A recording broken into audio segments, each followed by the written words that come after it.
Chapter 1. Just a Place to Stay. The last light of the day fell across the cracked sidewalk as Evan adjusted the strap of his duffel bag for the third time. He stood outside the small bungalow on the corner of Ashwood and Maple, reading the crooked numbers nailed above the door like they might offer him a reason to turn around. They didn't. The porch light flickered once before it steadied, casting a dim halo over the chipped welcome mat. He knocked. Once. Twice. Then shoved his hands deep into his coat pockets, waiting. The door opened on a man who looked like the kind of person Evan had always assumed didn't actually exist outside of blue-collar romance novels. Broad shoulders filled out a worn flannel. His forearms, bare despite the cold, were streaked with fading grease, and his hair was dark, a little tousled, and a little too perfect for someone who clearly worked with their hands. His face was strong, with a square jaw and the kind of stubble that seemed permanent, and his eyes, warm, brown, soft. Evan had seen enough men like this to expect a certain kind of cocky smile or curious glance. Instead, the man just gave him a small nod and stepped aside. "You're Evan," he said simply. His voice was low, almost quiet. "And you're either Hunter or a very confident burglar," Evan replied without thinking. Hunter blinked once, then huffed, just the faintest breath of a laugh. "Hunter," he confirmed. "Room's still yours. Come in." Evan crossed the threshold like someone stepping into a stranger's house and hoping not to leave footprints. The place smelled like cedar and something warm like metal and bread somehow. A weird mix. Lived in, safe. The living room was cozy, with dark wood floors and shelves cluttered with books and car parts that clearly didn't belong together but sat side by side like they'd made peace with it. A worn leather couch faced a small fireplace. Nothing fancy, nothing sharp.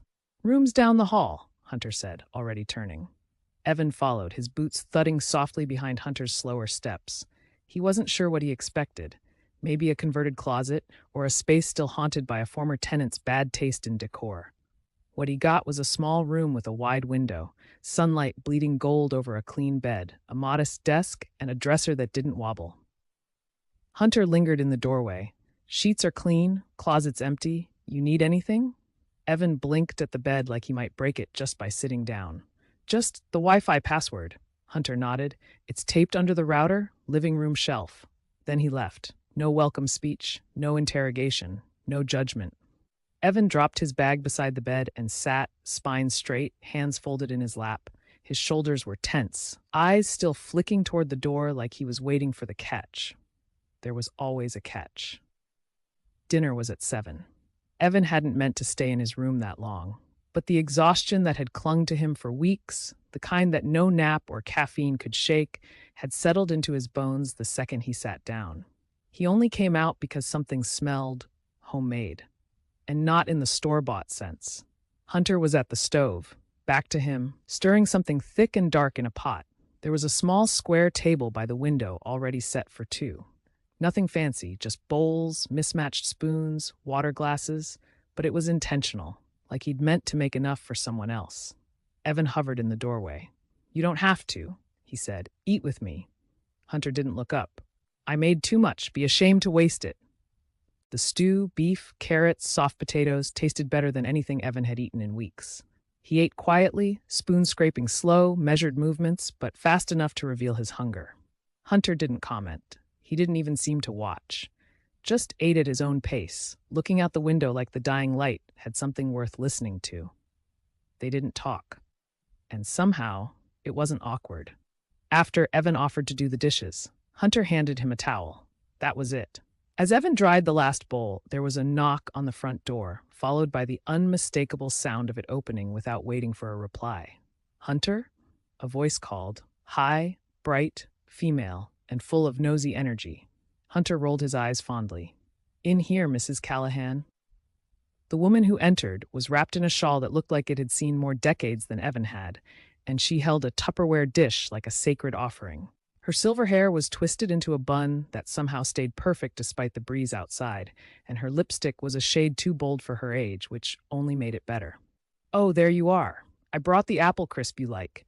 Made it without nuts this time. Don't say I never listen." She spotted Evan, paused, and smiled. "And you must be the new roommate. My, aren't you a pretty thing?" Evan blinked. Thanks," Hunter took the dish. He's still settling in. Oh, I won't bother you. Just wanted to say hello. I live next door. If you need anything, and I mean anything, you knock, okay? Not like this one, she said, jerking her thumb at Hunter. Would have bled out from that bust thumb last year if I hadn't dropped by. Hunter deadpanned. It was a scratch. He was woozy. She left as quickly as she came, muttering about reruns and cats and how young people don't moisturize enough anymore. Evan watched her go with something like surprise. She's a lot. She grows on you. I bet mold does too. That earned Evan a real laugh, quiet and low, but real. Later that night, Evan wandered upstairs. He should have gone straight to bed, should have closed the door and curled up with the white noise of denial. But instead, he sat on the stairwell, the banister creaking faintly beneath his weight, and listened. Below, through the open door to the garage, came the clink of tools, the slow grind of something turning. Hunter's voice, low, humming under his breath. Evan watched from the shadows. The garage was strung with faint, soft lights, bulbs like fairy lights, but warmer. Not decorative, practical. They lit up the space like a scene from a dream, workbenches, greasy rags, an old jukebox in the corner gathering dust. And Hunter, crouched beside an engine block, sleeves pushed up, knuckles stained with oil. He moved slowly, methodically, like every motion had been practiced to muscle memory. There was something reverent about it, almost meditative. Evan leaned his head against the wall. He didn't know why it soothed him. Maybe it was the rhythm, the steadiness. The way Hunter existed like an anchor in a storm, Evan hadn't even realized he was still caught in. He didn't notice when his eyes drifted closed. Didn't notice when the house finally fell silent. What he noticed, what settled deep into him like a seed under snow, was that for the first time in weeks, he wasn't bracing for something to go wrong. The house creaked gently as it settled. The tools clinked once more. And Evan, still fully dressed, still leaning against the wall, finally slept, to the rhythm of something steady, to the sound of something safe. Chapter 2. You don't have to fix me, but he fixed the sink anyway. Evan didn't expect much from the coffee machine. It looked old, maybe even older than the house itself, and it gave off a weak wheeze when he pressed the start button. But he needed it, more than food, more than sleep.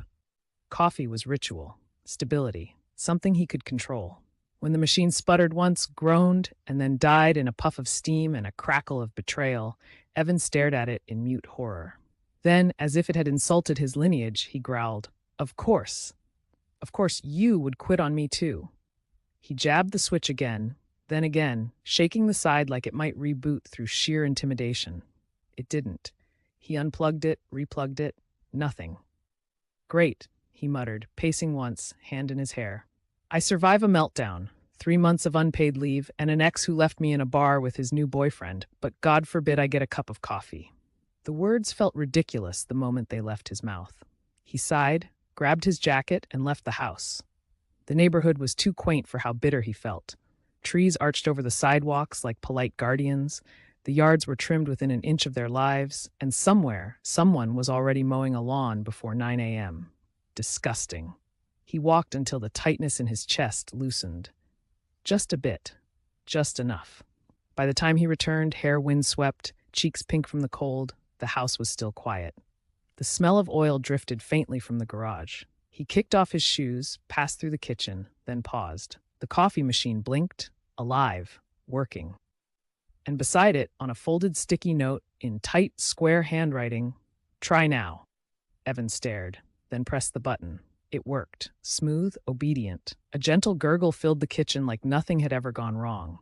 He didn't smile, not exactly, but something in his chest tugged in a direction he wasn't ready for. It wasn't just the coffee machine. That evening, when he went to hang his jacket, a second coat hook had been installed next to the first. It hadn't been there the day before. Hunter said nothing.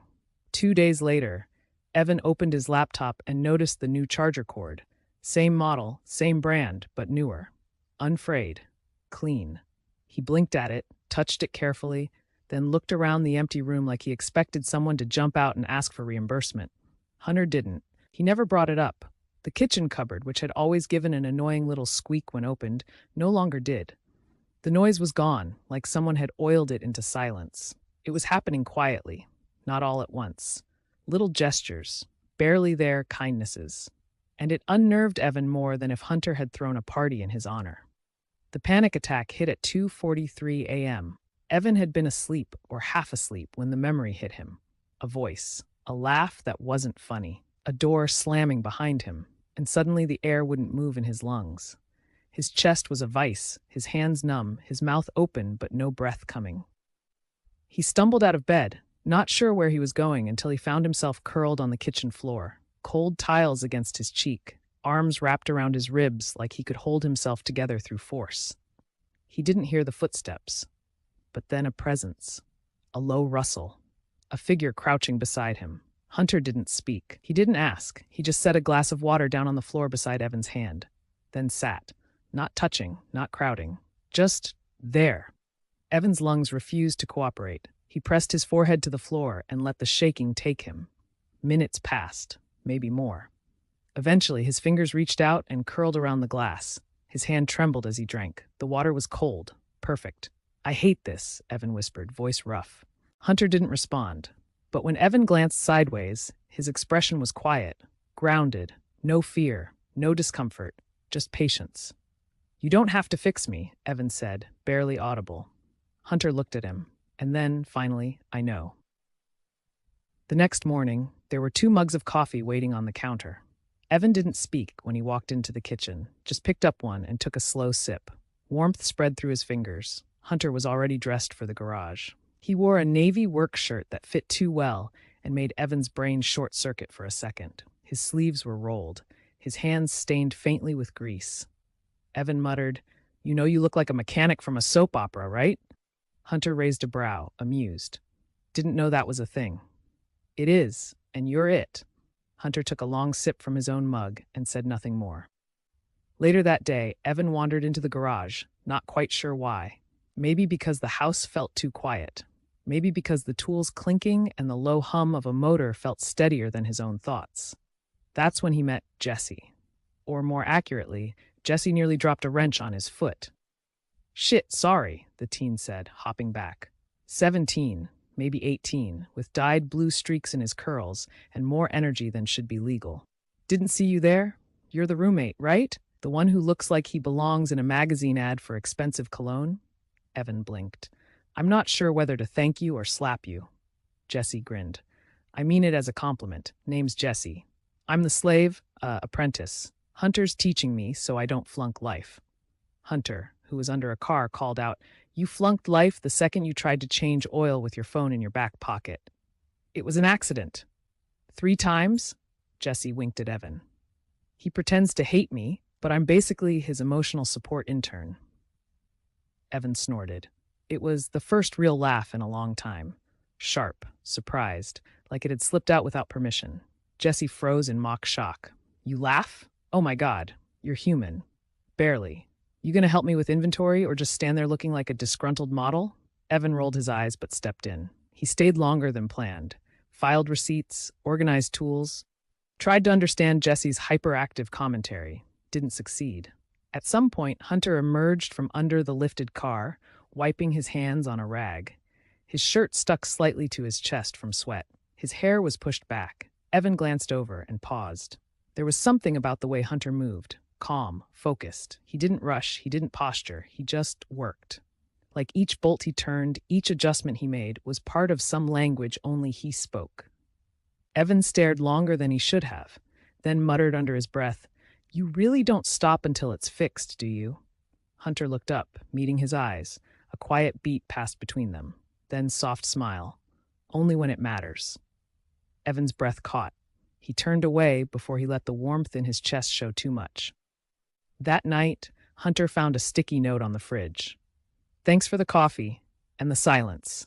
He tucked it into his back pocket and didn't say a word. Chapter 3. A touch that didn't hurt. Evan woke to the scent of coffee and something soft and earthy in the air, like cedar and warmth. It was always like that now. He shuffled into the kitchen, half asleep, hair a mess, and there it was again. A fresh mug already poured and waiting for him on the counter. Steam curled from the rim like a whispered promise.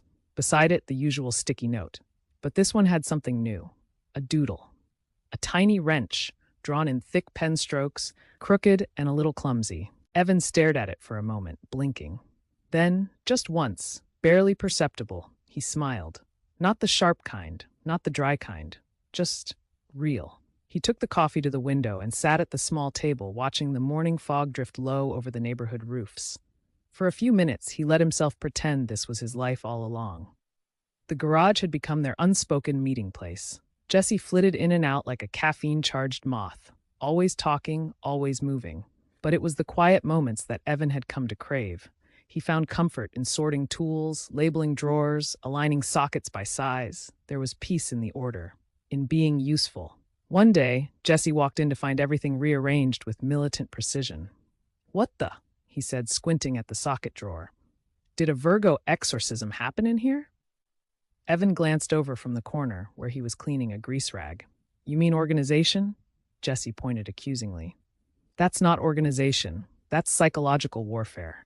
Hunter, perched on a stool and sipping from his mug, looked around. "Looks good to me." Jesse clutched his chest. "You're turning to the dark side." "I'm turning to efficiency," Hunter replied. Evan didn't say anything, but the smirk tugging at his lips was smug and unapologetic. Cooking together started by accident. One night, Hunter was elbow-deep in a grocery bag, pulling out pasta and canned tomatoes. Evan passed by on his way to heat leftovers, but paused when he saw the ingredients laid out. "You making sauce or trying to summon a demon?" Hunter raised a brow. "Both. Depends on the garlic." Evan, after a beat, rolled up his sleeves. That night, they cooked side by side. Evan chopped while Hunter stirred. The radio in the corner played old jazz tunes and soft classic rock, songs Evan hadn't heard in years, the kind that hummed in the bones and settled in the lungs. He raised a brow. "So this is your playlist?" Hunter nodded. "It relaxes my engine. You're impossible, probably." They ate on the couch, sharing a bowl between them. No TV, just quiet forks, clinking glass, and the soft crackle of the old fireplace. That night, Evan had a dream, not a nightmare, just a memory. A crowded bar, low lighting, sharp voices. He was standing beside someone, his ex, tall, confident, always speaking over him. Evan had said something, a joke, a question. Something harmless, but the response had been cruel, public.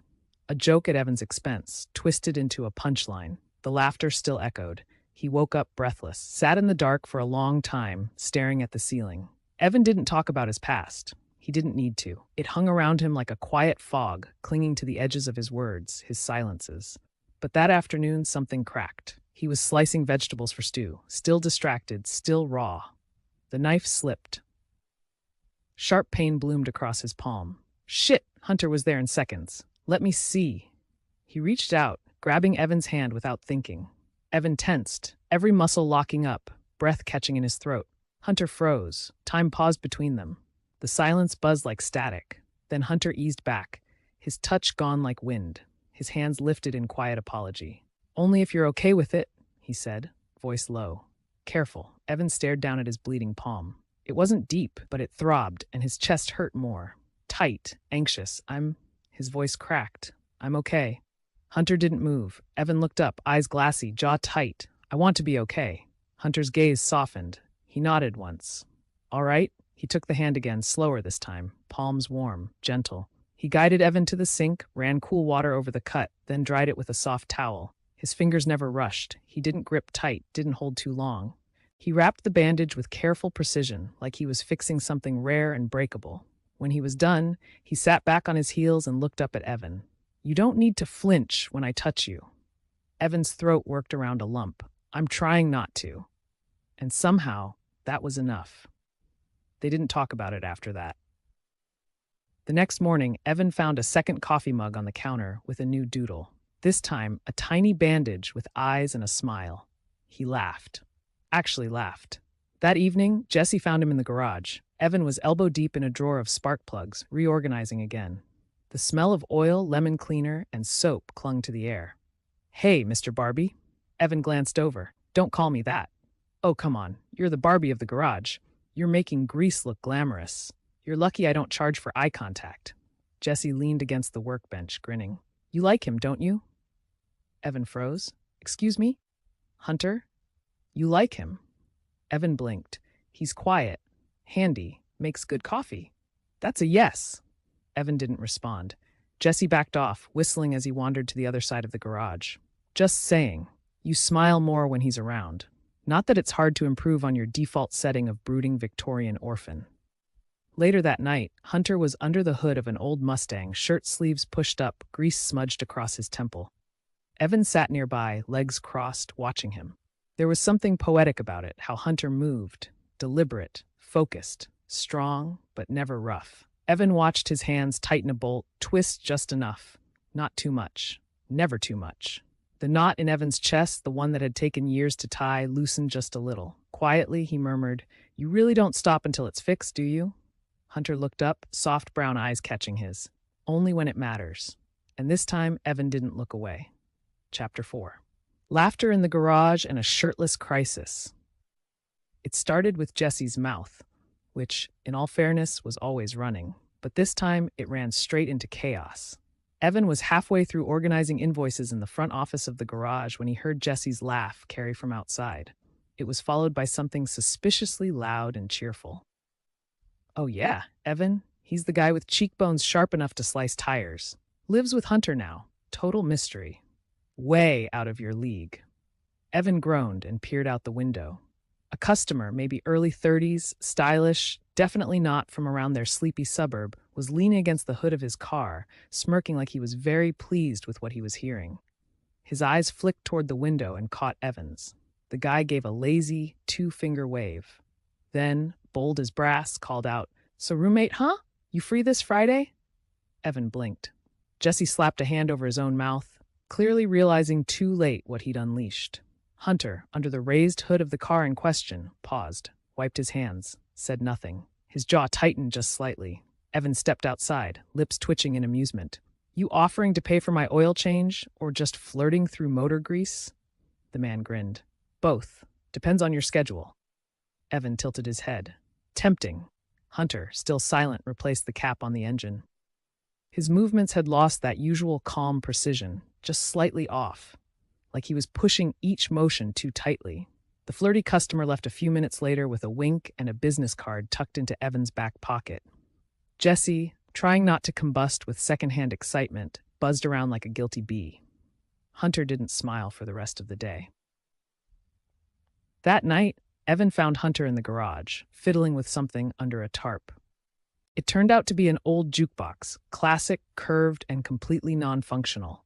It had probably belonged to someone's grandfather and hadn't played music since cell phones were the size of bricks. "Why haven't you scrapped it?" Evan asked, crouching beside him. Hunter shrugged. "Was my brother's. He always said he'd fix it. Never got around to it." Evan hesitated. "Can we?" Hunter looked at him, then nodded. It became a project. Their project. For hours, they worked in tandem, voices low, tools clinking. Evan wasn't a tech guy, but he had steady hands and a good eye.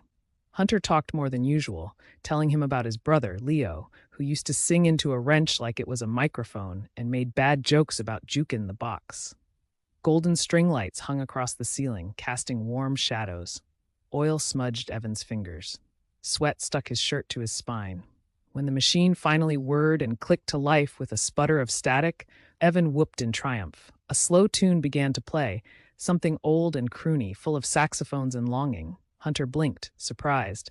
"I didn't think it would actually work." Evan stood, offering his hand with a smirk. "You fixed me, didn't you? A jukebox is probably easier." Hunter hesitated, then took his hand.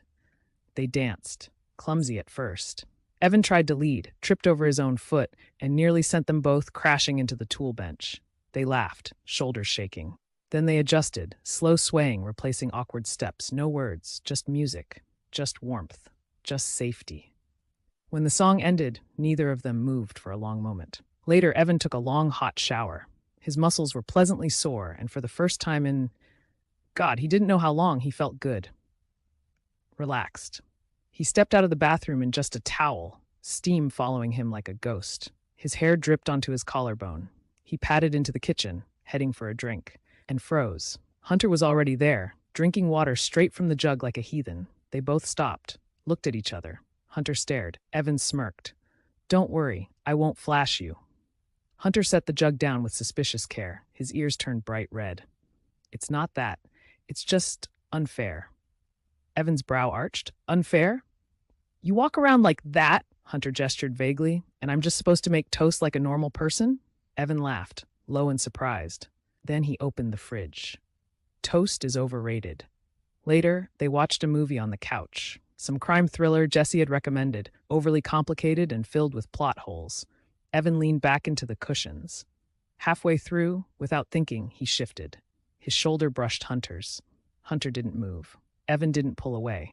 By the time the credits rolled, Evan was fully leaned into him, head tilted just slightly. Hunter's solid warmth pressed to his side like an anchor. Neither of them said a word. The next day, Jesse came in late. Evan noticed it first. Jesse's usual energy was dimmed, like someone had turned down the brightness. He barely joked, didn't touch the energy drinks in the fridge, and flinched when someone honked outside. Hunter noticed too. When Jesse disappeared into the storage room, Hunter followed. Evan waited a few minutes, then stepped closer. He heard voices, low, tight. Jesse's was tense. Hunter's was calm, steady.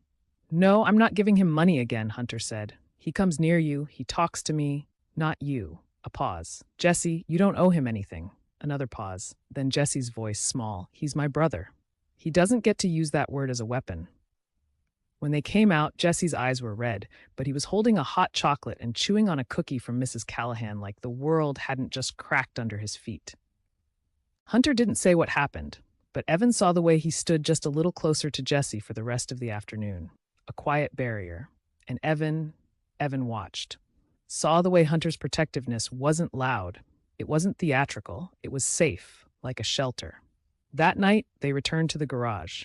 Not to work, just to be. Hunter was tuning something on the jukebox. Evan lay sprawled on the floor, sweaty from laughter after Jesse had nearly electrocuted himself trying to modernize the playlist. Evan wiped his forehead, chuckling. "God, my abs hurt." Hunter looked over, crouching beside him. He wasn't smiling, he was watching, like he couldn't quite believe what he was seeing. "You laugh like it surprises you," he said softly. Evan turned to face him. "It does." Their eyes met. The golden lights above flickered, steady and warm. And for the first time, Evan didn't feel like he was borrowing someone else's peace. He was living in his own. Chapter 5. It was never just a room. The email came on a Wednesday morning. Evan had opened his laptop with the usual mechanical motions.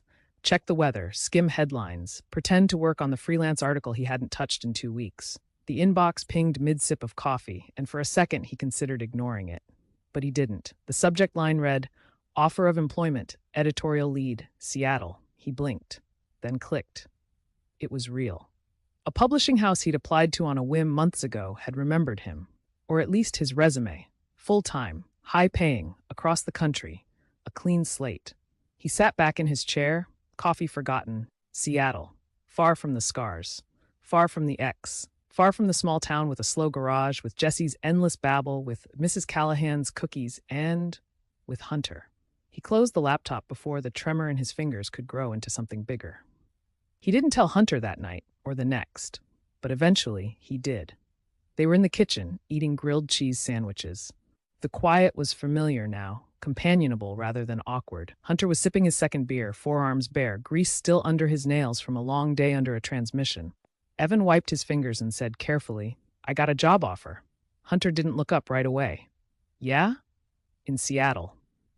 Hunter paused, then nodded once slow. "Big deal." Evan's chest tightened. "Yeah." "You gonna take it?" Evan hesitated. "I think I should." Hunter set his bottle down, eyes still unreadable. "Then you should." That was all. No protest, no sadness, no attempt to convince him to stay. Just a calm, gentle acceptance. And somehow it cut deeper than a plea ever would have. Evan nodded, chewing the inside of his cheek. "Right, I leave in 2 days." Hunter only said, "Okay." Evan packed in silence. He told Jesse the day after.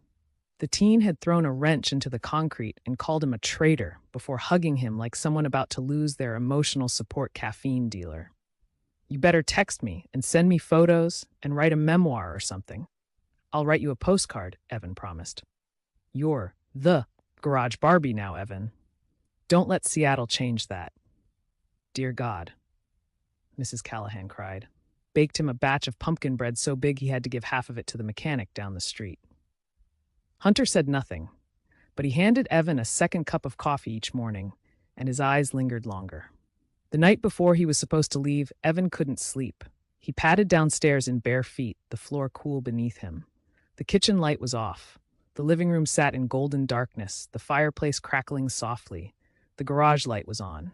He followed the familiar sound of tools, the quiet murmur of a jukebox playing in the background, soft, dreamy jazz. Hunter wasn't under a car this time. He stood beside the workbench, wiping down something metallic with a cloth. His back was to Evan. Evan stepped closer, ready to speak. Then he saw it, a toolbox, but not a normal one. It had been modified, carefully, painstakingly, with drawers that didn't belong in a garage. Inside, each small compartment had a label, neatly written, fitted with velvet lining instead of foam. Evan crouched and opened one. Inside, a ticket stub, folded neatly. Memories. The next drawer, a ripped sticky note, one Evan had written weeks ago and forgotten, thanks for the coffee and the silence. Wit. Another, a tiny wrench charm clearly taken from a keychain. Strength. The last one, an empty compartment, no contents, just a card inside. Tomorrow, Evan stared at it, then up at Hunter, who had turned around, eyes wide like he'd been caught mid-confession. I didn't mean to, Evan started. Hunter shook his head, voice quiet. I made it when I thought you were already gone. Evan closed the last drawer slowly. His fingers trembled. You kept all that? You said it was just a room, just a place to stay. Hunter's voice was steady, but it never was, not for me. Evan stood. Something inside him broke open. A dam, maybe. Or a wall he didn't know he was still bracing against. He stepped closer. You never tried to fix me, he said, voice thick. You just stayed. That fixed more than you'll ever know. Hunter's jaw tensed. I didn't want to be another person who tried to own your healing. You weren't. You were. Evan laughed, almost bitter. God, you were just there. Always. Hunter moved then, slowly, like he was giving Evan time to change his mind. He walked forward until they were nearly chest to chest, close enough that Evan could see the flecks of gold in his brown eyes, the scar along his jaw he'd never asked about. He reached up, gently, reverently, cupped Evan's jaw. I'd wait another year to kiss you, Hunter said, voice deep, raw, if that's what it took. Evan's breath stuttered. It only took one, he whispered. And then Hunter kissed him. It wasn't fireworks.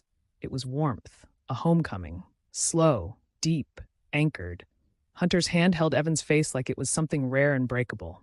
Evan's fingers curled in Hunter's shirt, holding on like the ground might fall away. The jukebox hummed behind them, the garage still lit by string lights. The smell of oil and soap and faint cinnamon clung to the air. When they finally parted, Hunter rested his forehead against Evan's. You're not just a roommate, Evan, he whispered. You're my home. Evan closed his eyes. And for the first time in years, maybe ever, he believed it. Chapter 6. The Quiet Things We Build Together. Evan moved his things into Hunter's room without a single word. No conversation, no formal declaration. Just one slow morning with birdsong outside the window and sunlight catching on the tools outside the garage when he walked down the hall with his duffel bag, turned into Hunter's room, and started placing his shirts in the drawer beside flannel and grease-scented tees. When Hunter walked in, wiping his hands on a rag, he blinked. You redecorating? He asked mildly. Evan glanced over his shoulder, eyes soft, amused. Your closet was a mess. I'm doing you a favor. Hunter smiled. Guess I'll owe you. You already do, Evan said, dropping a pair of socks in the drawer like punctuation.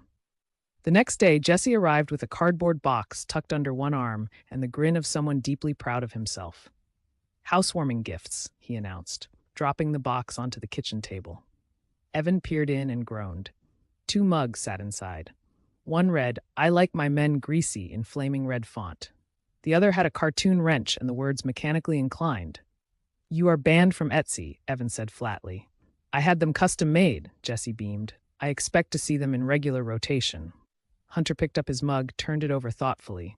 You know, he said, I've seen worse. That's not a compliment. It wasn't meant to be.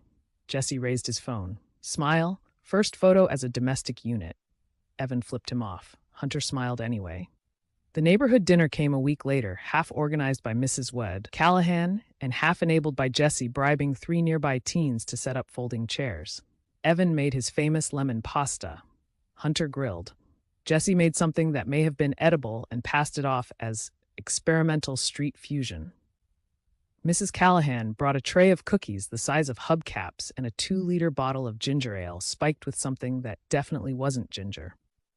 The garage was swept clean. Tables were set up near the jukebox, which now rotated a playlist made by Evan and Hunter together. Half old jazz, half soft indie. Neighbors filtered in and out. Mr. Greaves from the flower shop brought wine. The twins from across the street dumped glitter into the birdbath. Someone's dog stole a burger patty. Jesse chased it and tripped over his own shoelace. It was chaos. It was perfect. And through it all, Evan kept catching Hunter's eye across the crowd. That same quiet smile, that same steady presence, like an unspoken secret between them. At one point, while Evan was helping Mrs. Callahan refill the drink table, she leaned over and patted his arm. "You look like someone who finally took a deep breath," she said gently. "Don't let go of that." He didn't plan to. Later that night, after the chairs were stacked and the lights dimmed, Evan found Hunter in the kitchen. They wore matching aprons. Jesse's fault again. Evan said, "Too hot to handle." Hunter's read, "Certified soft boy." "You should burn that," Evan said, pointing to Hunter's apron. Hunter shrugged. "Kind of like it." Evan stepped in, barefoot, sleeves rolled up, and began prepping dinner despite the leftovers. Hunter sliced onions. Evan stirred. They moved together like a rhythm, a pattern long settled into their bones. As Hunter leaned forward to wipe his hands, Evan caught the smear of grease on his cheek. Without thinking, he stepped in and pressed a soft kiss to the spot. Hunter blinked. "You had something there," Evan murmured, lips still close. "Right." Evan kissed him again, on purpose this time, a little deeper, a little slower. Domestic bliss, soaked in butter and garlic. They ended up in bed that night, sheets pushed aside, the room lit only by the soft glow from the hallway. Evan lay on his side, watching Hunter breathe. Watching his chest rise and fall, slow and even. He reached out and took Hunter's hand. Without a word, he guided it to rest flat against his own bare chest. Hunter stilled. His thumb grazed Evan's heartbeat. "I want this," Evan said quietly. "Not just sex. This, with you." Hunter's throat worked around something that might have been a breath or a prayer. "Are you sure?" Evan nodded, and what followed wasn't rushed. It wasn't fire. It wasn't wild. It was the slow kind of intimacy, the kind that came with trust built brick by brick. It was Hunter's hands on his skin like a question. It was Evan's breathless laughter when Hunter kissed the corner of his mouth and whispered, "Beautiful." It was sheets tangled, soft sounds, gentle touches. It was belonging. The garage sign went up 2 weeks later. Hunter and Evan's Garage and Coffee. It started as a joke. Evan's offhand comment about needing espresso to survive Jesse's energy. But Hunter built the machine into the front office, and Evan couldn't help but run with it. The scent of coffee now mingled with the scent of engine oil and pine cleaner. Customers came for tire rotations and left with foam hearts in their lattes. Jesse started community college, but still visited 3 times a week. He brought back textbooks he didn't read, and drama he absolutely did. Mrs. Callahan became their unofficial PR agent. Hunter worked the car bay, arms covered in sweat and grease. Evan brewed espresso for waiting customers, and in the slow hours typed again, words filling his screen like water into a glass finally no longer cracked. They kissed over coffee. They kissed over dinner.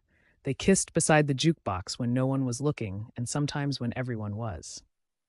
They fought about spices, about the best type of motor oil, about whether pineapple belonged on pizza. They made up with laughter, with long hugs, with quiet apologies and unspoken understanding. Their life wasn't loud, wasn't a movie, but it was real. It was theirs. On a quiet Sunday morning, Evan leaned against the garage door, arms folded, sun painting gold over his skin. Hunter walked up behind him and rested his chin on Evan's shoulder. "You still glad you stayed?" he asked softly. Evan smiled, turned his head just enough to press a kiss to Hunter's temple. "I only wanted a place to stay," he whispered. Then, breath warm against Hunter's cheek, he added, "But what I found was someone who stayed with me.